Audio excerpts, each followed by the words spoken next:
Bismillah. Assalamualaikum warahmatullahi wabarakatuh. Waalaikumsalam warahmatullahi wabarakatuh. Ustaz, dalam mazhab Imam Asy-Syafi'i, apabila lupa melaksanakan doa kunut subuh, apakah benar diwajibkan untuk sujud syahwi? Syukran, jazakallah khair. Tayyib, pertanyaan pertama, kenapa Anda lupa? Itu dulu. Sebab memang kalau sudah lupa itu suka nggak ingat, itu normal.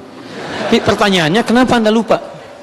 Kenapa Anda lupa? Karena ada teman Anda tidak lupa, Anda lupa. Jadi persoalan, lupa faktornya bisa banyak. Lupa ketika saat sholat banyak pikiran dan belum diselesaikan. Lupa berlindung kepada Allah sebelum sholat. Karena Nabi pernah mengajarkan pada kita, sahabat mempraktikkan, ulama menyampaikan, jika Anda punya persoalan sebelum sholat, berlindung kepada Allah. Ista'iz billahi minasyaitonir rajim. Minta perlindungan, mohon kepada Allah.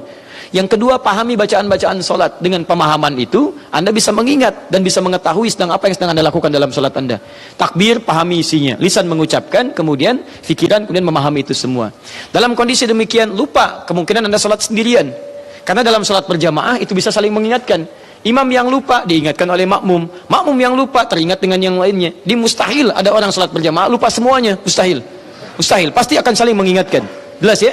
Dalam kondisi ini saya sarankan perbanyak salat berjamaah dan seterusnya. Kalau kemudian kondisi lupa, imam lupa dalam keadaan dia sudah sujud, kemudian dia tidak kunut dalam mazhab Imam Asy-Syafi'i, maka bukan diwajibkan, disunnahkan dia. Disunnahkan kemudian untuk melakukan sujud. Ya, sujudnya apa? Sujud sahwi, sujud dalam keadaan lupa mengerjakan salah satu bagian dari salatnya. Itu sunnah menggunakan atau menunaikan sujud sahwinya. Ada sebagian berpendapat untuk menguatkannya. Ada yang mengatakan wajib diganti. Ya, wajib diganti itu pada rukun. Kalau kunut itu bukan rukun, kunut itu bacaan tambahan, sunnah. Maka hukumnya sunnah diganti. Jadi ketika Anda misalnya lupa, hukumnya sunnah, kemudian ganti dengan sujud sahwi di akhir rakaat. Di begitu selesai, kemudian sebelum salam Anda sujud sahwi. Itu dalam mazhab Imam Asy-Syafi'i. Tapi kalau Anda misalnya sedang berjamaah dengan yang lain, misal suasana terbuka, bukan dalam kondisi di lingkungan mazhab Imam Asy-Syafi'i. Misal ada beberapa tempat yang memang dipraktikkan mazhab, nggak usah jauh-jauh. Saya ke Malaysia misalnya. Saat saya ke Malaysia, di Malaysia berlaku mazhab Syafi'i. Teman-teman lihat baik-baik ya. Perhatikan baik-baik. Kaidah dalam bermuamalah, berinteraksi sosial. Kalau Anda datang ke satu lingkungan, mazhabnya berbeda dengan mazhab yang kita praktekkan, maka tugas Anda kalau mengajar, pelajari dulu mazhab yang dimaksudkan. Jangan mengajar dengan mazhab Anda, jadi ribut nantinya. Saya ke Malaysia, mazhabnya Syafi'i, maka saya pelajari mazhab Syafi'i. Dan saya ajarkan mazhab Syafi'i.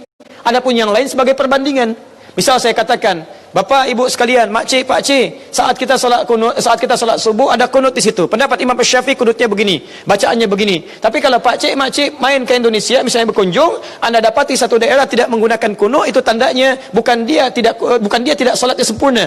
Tapi ada nanti pendapat lain. Misal pendapat di mazhab Maliki yang kunutnya sebelum ruku. Ada yang pendapat mazhab Hanafi yang dia tidak kunut, dalilnya ini.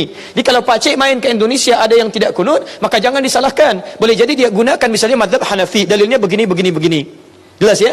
Jadi kita membuka wacana pada orang lain supaya dia paham wawasan, tapi jangan Anda paksa di mazhab tertentu untuk mengikuti mazhab Anda. Oh, kenapa kalian kunut? Kunut itu bid'ah. Oh, Masya Allah. Diusirlah Anda dari Malaysia pada saat itu. Itu masalahnya. Jelas ya?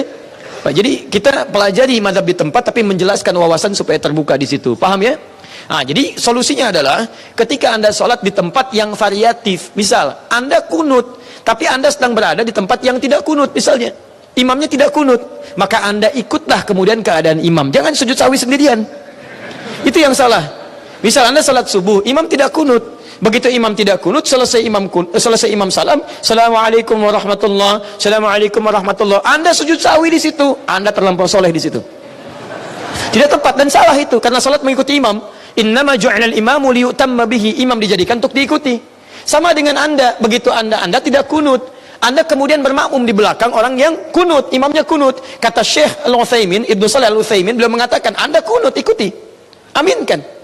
Masya Allah, Syekh Utsaimin itu beliau tidak kunut, memilih yang kunut nazilah, mazhabnya Hambali. Tapi beliau berfatwa, jika Anda sholat di belakang imam yang kunut, maka Anda pun aminkan kunutnya. Dan itu indah teman-teman sekalian, gak ada masalah. Dan saya tuh suka heran ya, kenapa saya saat tugas di Mekah suka unik sendiri saya melihat. Kadang pengen senyum, kadang-kadang pengen ditahan. Kalau di Mekah sholat di belakang imam, gak ada yang berantem tuh, dan gak ada yang protes. Kita teman-teman, umumnya orang Indonesia ada yang kunut saat subuh, banyak yang kunut. Tapi ketika dia berhaji, sholat di belakang imam di Masjidil Haram, subuh kan gak kunut dan gak protes. Nggak pernah saya dengar selama tugas di sana. Ya begitu imamnya selesai salat subuh, salah imam tuh, gak kunut. Misalnya nggak ada. Biasa aja dia salat. Bismillah sana disirkan, ikut disirkan, gak ada yang protes. Yang ada tenang, nyaman, salat pulang. Kenapa ketika pulang pada ramai lagi? Jelas ya? Tapi kalau yang unik ada kejadiannya, itu yang belum paham. Begitu imamnya disirkan, langsung baca hamdalah, alhamdulillahi rabbil alamin. Imamnya Muhammadiyah tuh. Masya Muhammadiyah. Muhammadiyah cabang Masjidil Haram. Nah, ini itu sudah pernah saya jelaskan ya. Jadi jelas ya, jelas jawabannya. Kalau anda memang mengikuti mazhab Asy-Syafi'i, maksudnya dari jalur Imam Asy-Syafi'i, bukan kelompok tapi jalur Imam Asy-Syafi'i, anda kunut salat sendirian, anda lupa, maka anda tutup dengan sujud sahwi. Baik ya, jika ada imam salat subuh, tiba-tiba dia tidak kunut, kemudian setelah tahiyat, sebelum salam dia sujud sahwi, itu tandanya imam tersebut sedang mempraktikkan mazhab Asy-Syafi'i. Maka ketika dia sujud sahwi, anda ikut sujud sahwi. Ya, jangan subhanallah, subhanallah, subhanallah. Nah, anda yang tidak paham di situ ya. Dan anda yang imam jangan dibalas, subhanallah, misalnya. Anda masalah di situ.